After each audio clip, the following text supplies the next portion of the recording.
Qarabağda Bəli, tikinti, qurudulub orada da. biz milyardlarla pul dövrü olunur.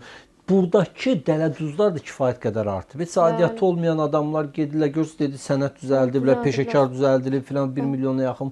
Yəni bu məsələlər çox yayğındır. Məsələn, yerli şirkətlər də var, onlar da ziyana düşüblər filan eliblər. Məncə bu məsələlər də araşdırılmalıdır. İndi millət vəkilinin qardaşına əgər belə dələduzluq olunursa, görün sizə bizə nə edərlər. Yəni o baxımdan araşdırılmalıdır, olunmalıdır. İndi toydu eləyib. Hə təbii ki, İndi bəziləri deyir ki, həccə getsən deyir ki, şey verər, tələbələrə verər. Toy edəcən deyir tələbələrə. Bu yerə yetim versin, tələbəyə də versin. Amma indi eləsi var, məsəl üçün, kim idi keçən səfər şəhidlərdən biri desən, vəsiyyət eləmişdi ki, mənim dəfn xərclərimi asfalt çəkin yola. Ölüm pulumu deyəsən, ölüm pulunu vəsiyyət eləmişdi ki, mən şəhid olsam, mənə veriləcək pulla bizim məhəlləyə, filan qonşudan filan qonşuya qədər asfalt çək. Belə də ola bilər, amma istəyən də toy da eləyə bilər. Özünün puludursa özü bilər. Bax, indi mənə deyə bilərlər ki, bəzən, onda niyə sən orada Şərurluğun adını çəksən, onun adını çəksən, bunlar da özləri qazanır. Onlar özləri qazanmır. Onlar bizim xalqın haqqına girərək qazanır, haqqını yeyərək qazanır. Düzdür ya, yox, məhkəmələrdə, o gözümüz görə biz şahidlərimiz, yəni süni şəkildə qiymət artımından Bakıda fantastik qiymət, ev qiyməti fantastik qardaş. Bakıda qardaş buralar, Bakıdır, Xəzər, neft iyi verən, heç kimə lazım olmayan bir havası çox zərərli olan. Yəni hədə bu Bakıda milyon artıq ev milyon bizim dilimizə rahat gəlir. Milyon birisi dollarına, manatla da yıxsaq, dollarına bu hündürlükdə pul eləyər. Hardasa o şeydə görmüşəm, o nə icra başçısının bandrollarında. Bu hündürlükdə pul eləyib. Milyon nə demək qardaş? Milyon. Yetim necə ev ala biləcək? Artıq gənclərin ev almaq haqqında xəyalları yoxdur. Elə bir şey yoxdur. Və yaxud da bir ömür məhkumsan. Bir ömür. Bəli və baxın burada mən anormal şəkildə üzr istəyirəm. 30 kvadratlıq ev gəlir sonuçta sənə bir 200 min manata oturur belə evində desək. Bütün ömrün oradadır. Qərbəsi də nədir? Divarları da satırlar. Divarların enini də satırlar. Balkon çıxardı. Balkon nədir? Betondur. Onun qırağını hörməyib, suaq çəkməyib filan. Onu da kvadrata vurur və evin için kvadratına vurur.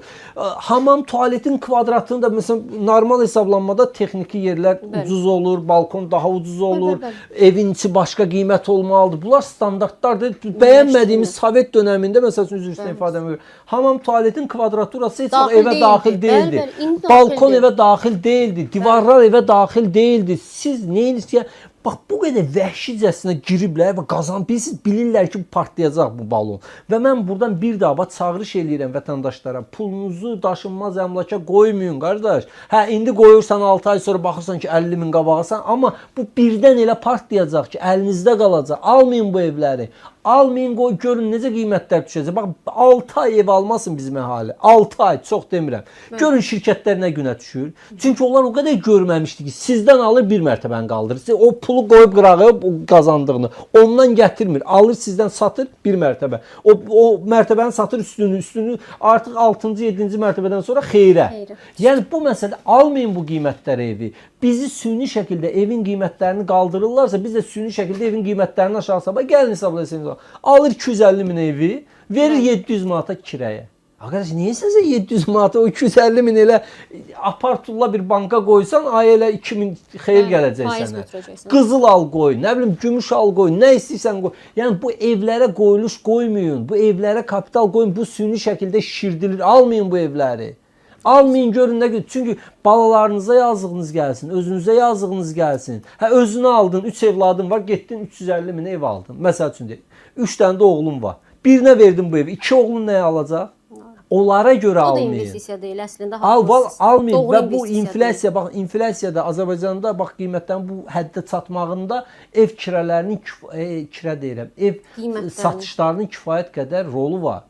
Yəni bu banditləri, bu oğruları, bu haqq yeyənləri dolandırmıyor və buradan da təklif edirəm Tarif Şurasına. Bakıda və Azərbaycan regionlarında evlərin, standart evlərin, indi premium ola bilər, filan ola bilər. Onları qoyduq qırağa da, hər yerdə premiumlar var. Məsələn, mən istəyirəm ki, pəncərəmdən, məsəl üçün, vertolyot keçsin. Hə, onun qiyməti başqa. Amma normal evlərin Standart. qiyməti standart. Onun tavan qiyməti müəyyənləşməlidir. Maksimum. Maksimum. Çünki biz məqsəd dövlətin məqsədi hansısa maqnatı varlandırmaqdır, sensəm yoxsa əhalisini evlə, eşi ilə təmin eləməkdir. Dövlətin məqsədi odur ki, əhalisi şərait o Maslovun ehtiyaclar hiyerarxiyasındakı o təhlükəsizliyi, ev, yemək, içmək məsələsini həll eləsin. Qazanmasın indi hansısa şərurlar, hansısa nə bilim şeylər, əlqaxlar filan nə bilim. Qazanmasın, dünəndən qazanmasınlar.